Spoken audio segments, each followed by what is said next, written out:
महाकाय सूर्यकोटिसमप्रभ निर्विघ्नं कुरु मे देव सर्वकार्य।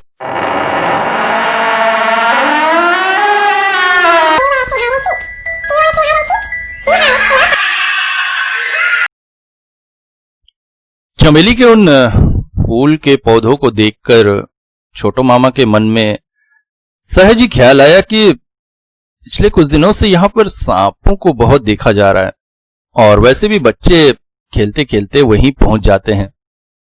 सांप को लेकर उनके मन में बड़ा डर था। मन में आया कि जल्द से जल्द इन चमेली के पेड़ों के जंगल को कटवा देना है। और घूमते घूमते मामा जैसे उस ओर निकले, एक सांप वहां से बाहर निकल आया और मामा को देखकर फनतान कर खड़ा हो गया। फिर क्या था, तुरंत ही मामा ने विचार किया कि अब समय ज्यादा न गंवा कर इस जगह की सफाई कर देनी चाहिए। मजदूरों को बुलाकर काम भी शुरू हो गया। चमेली के सारे झाड़ कटवा दिए गए और तभी नजर पड़ी सबकी उस बड़े से गड्ढे पर। शायद यही वो सांपों का बिल है जहां पर सांप रहते हैं। उन्होंने मजदूरों को तुरंत आदेश दिया, काम करो, ये बिल अच्छे से खोद कर उनमें बाहर निकालो और आसपास के ये सारे जंगल भी हटा ही दो, मैदान पूरा साफ हो जाए। मगर बहुत गहराई तक खोदने के बाद भी सांप ना मिले। इसी बहाने वो पूरा इलाका साफ हो गया। घर के पिछवाड़े का एरिया था। यहां से थोड़ी दूरी पर एक छोटा सा तालाब जैसा था। तालाब क्या, दलदल सा कहें। मोहल्ले भर का पानी वहां आकर इकट्ठा होते होते एक छोटा सा तालाब जैसा बन गया था। कहते एक समय ये पूरा इलाका एक बड़ा सा तालाब था और एक शिव मंदिर भी हुआ करता था। मगर धीरे धीरे जमीन पटती चली गई और तालाब खोता चला गया। अब वो छोटा सा दलदल सा ही बचा है। खाली जमीन को देखकर मामा के मन में विचार उठा कि क्यों ना इस जमीन को एक बार फिर से तालाब में बदल दिया जाए। बस फिर क्या था, 10 मजदूर और ले आए, काम चालू हो गया। काम क्या, त्योहार की तरह लग रहा था। पूरे मैदान को खोदकर बराबर किया गया, ढलान बनाया गया और तालाब की शक्ल दिया जाने लगा। मजदूर भी गाना गाते गाते एक दूसरे से हंसी मजाक करते करते इस काम को बड़े अच्छे से करते चले जा रहे थे कि तभी वो घटना घट गई। इन मजदूरों में एक मजदूर था भीमा काका। उम्र में थोड़े से ज्यादा थे, इसलिए सब उन्हें काका कहते थे। बड़े ही कामचोर किस्म के व्यक्ति। अक्सर काम छोड़कर बीड़ी पीने लगते, कभी मिट्टी धूल में ही लेट जाते और एक नींद मार लेते। इसी तरह से उनका काम चल रहा था। 7वें दिन काम करते करते अचानक वो चीख पड़े, सोने का घड़ा मिला, सोने का घड़ा मिला, सोने का घड़ा मिला। सब मजदूर उनकी ओर दौड़ पड़े। असली में जमीन खोदते खोदते भीमा काका की कुदाली किसी सख्त चीज से टकरा गई, जहां पर ठन की आवाज आ गई। अब एक समय था जब यहां पर शिव मंदिर वगैरह, तालाब वगैरह हुआ करता था, तो लोगों का शक सहज ही है कि यहां पर गड़ाधन हो सकता है। और जिस तरह से कुदाली ने आवाज की तो भीमा को लगा कि शायद वहां गड़ाधन है। सब लोगों ने तुरंत वहां खोदना शुरू कर दिया। बात छोटो मामा तक पहुंची तो वो दौड़े चले गए। देखो, ज्यादा हल्ला हल्ला मत करो, निकालो क्या है। अगर गड़ाधन हुआ तो सबको थोड़ा थोड़ा मिलेगा। भीमा बोल पड़ा, मुझे थोड़ा ज्यादा मिलना चाहिए, मैंने खोद कर निकाला है, सबको बताया है। देखा जाएगा, पहले निकालो। सब लोगों का मानना था कि यहां पर गड़ाधन होना स्वाभाविक ही है, या फिर यक्ष का धन भी हो सकता है, श्रापित धन। मगर जो भी हो, खुदाई का काम चलता रहा।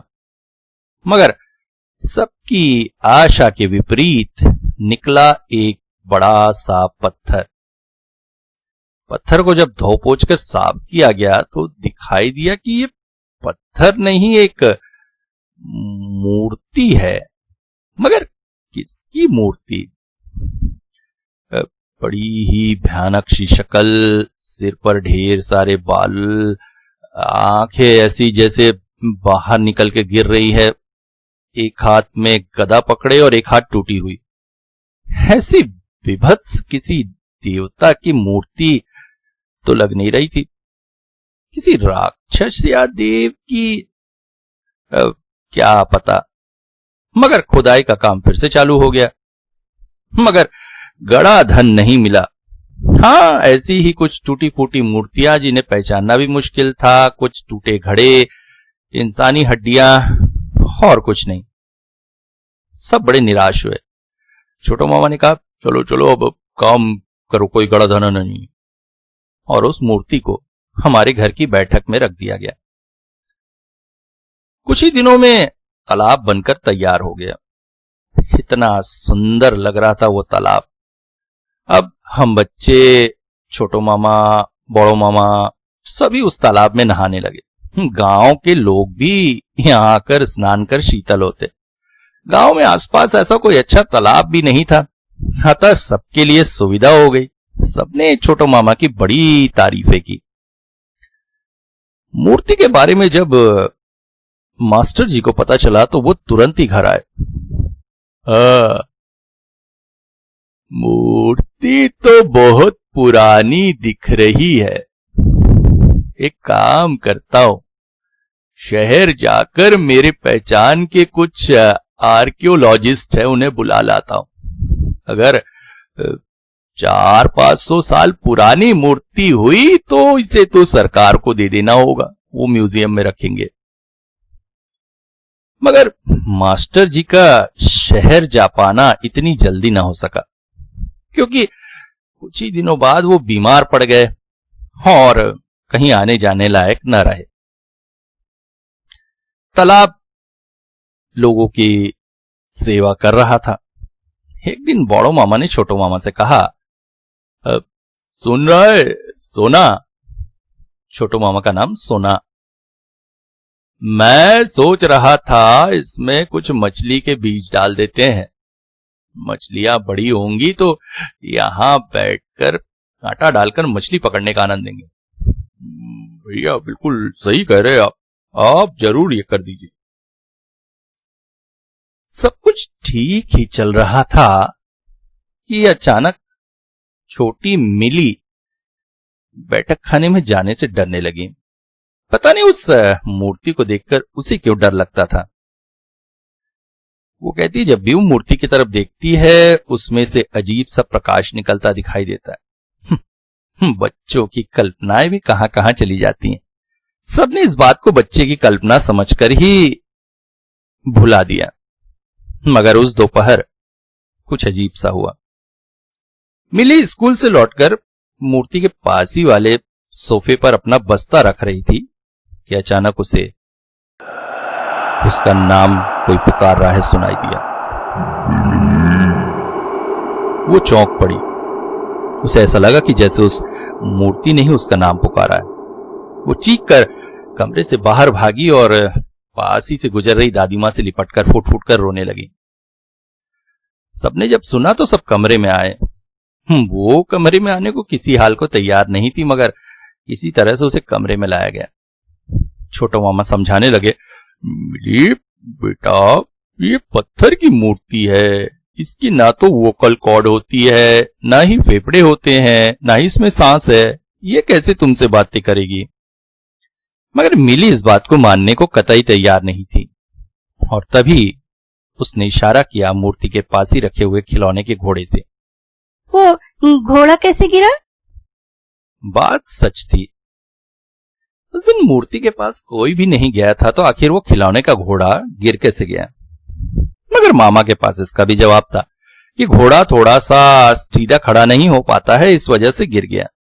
और तभी उन्होंने कंक्लूजन निकाला कि जब मिली बस्ता रख रही थी तब घोड़ा गिरा होगा, और घोड़े की जमीन से गिरने की आवाज से डरकर मिली को लगा कि कोई उसका नाम पुकार रहा है। बात आई गई हो गई। मगर मिली अब उस कमरे में जाने से डरने लगी थी। मगर कुछ दिनों बाद ही एक और अजीब सी घटना हो गई। दादी मां की नींद बड़ी कच्ची है। रात में थोड़ी सी भी आवाज से उनकी नींद टूट जाया करती है। उस रात ऐसा ही हुआ। बैठक खाने में आवाज सुनकर उनकी नींद टूट पड़ी। और वो चीख पड़ी, कौन है? कौन है वहां? छोटू मामा कॉलेज की पढ़ाई कर रहे हैं, आखिरी साल। रात को छत के ऊपर वाले कमरे में जगकर पढ़ना उनकी आदत है। दादी मां की आवाज सुनकर वो भी छत की किनारे आ गए और तभी उन्होंने जो देखा उसे देखकर उनकी आंखों पर विश्वास नहीं हुआ। कोई व्यक्ति घर के मुख्य द्वार से बाहर की ओर भाग रहा था। वो चीख पड़े, पकड़ो पकड़ो, चोर चोर, भैया रामू दीनू कहाँ हो सब? चोर, कोई भाग रहा है घर से। और सभी रास्ते की तरफ दौड़ पड़े। जो व्यक्ति था वो सीधा नहीं चल रहा था बल्कि लड़खड़ाते हुए चल रहा था। सबने उसका पीछा किया और सबको देखकर डरकर वो तालाब में कूद पड़ा। मगर कूदने के बाद आश्चर्य, वो तालाब से चिल्लाने लगा, बचाओ बचाओ, मुझे तैरना नहीं आता है, बचाओ, मुझे कोई पानी में खींच रहा है, बचाओ बचाओ। छोटू मामा तालाब में कूद पड़े और उस चोर को पकड़कर किनारे ले आए। मगर जब वो किनारे आया तो सबको आश्चर्य का ठिकाना न रहा। ये तो वही भीमा काका मजदूर था जो हमारे यहां काम किया करता था। मगर पत्थर की इस मूर्ति को चुराने के लिए, अरे साहब मैं चोर नहीं हूं, वो मूर्ति मुझे पिछले कई रातों से परेशान कर रही है। रात मेरे सपने में आके कहती, से क्यों निकाला? मुझे फिर से उस तालाब में बहा। मुझे नहीं रहना लोगों के बीच, वरना मैं तुझे खत्म कर दूंगा। मेरी रातों की नींद हराम हो गई। आज मौका पाकर मैं उसे तालाब में डाल आया, मगर वो एहसान फरामोश मूर्ति मुझे ही मारने चली थी। बाबू ने बचा लिया। इस घटना के बाद सारा उपक्रम बदल गया। मास्टर जी ठीक हो गए, शहर से आर्कियोलॉजिस्ट भी आ गए, मगर किसी ने भी मूर्ति को दोबारा तालाब से निकालने की कोशिश नहीं की। समय चलता रहा। एक दिन छोटू मामा तालाब में नहाने उतरे तो अचानक उनका अंतनाद सुनाई दिया, बचाओ बचाओ, कोई मुझे तालाब में खींच रहा है, बचाओ बचाओ। सब तालाब की तरफ दौड़ पड़े। बड़ी मुश्किल से छोटू मामा को बाहर निकाला गया और जो उन्होंने कहा सुनकर एक बार सब आश्चर्यचकित हो गए। ऐसा लगा उस मूर्ति की आकृति पानी के अंदर से मुझे खींच रही थी, जैसे मुझे अपने साथ तालाब में ले जाना चाहती हो। उस दिन के बाद से तालाब के प्रति लोगों के मन में एक डर सा जग गया है। तालाब की उस मुख्य गहराई में तो कोई जाता ही नहीं है। किनारे पर आज भी लोग नहाते हैं, मगर नहाने से पहले उस अद्भुत देवता से आज्ञा जरूर ले लेते हैं।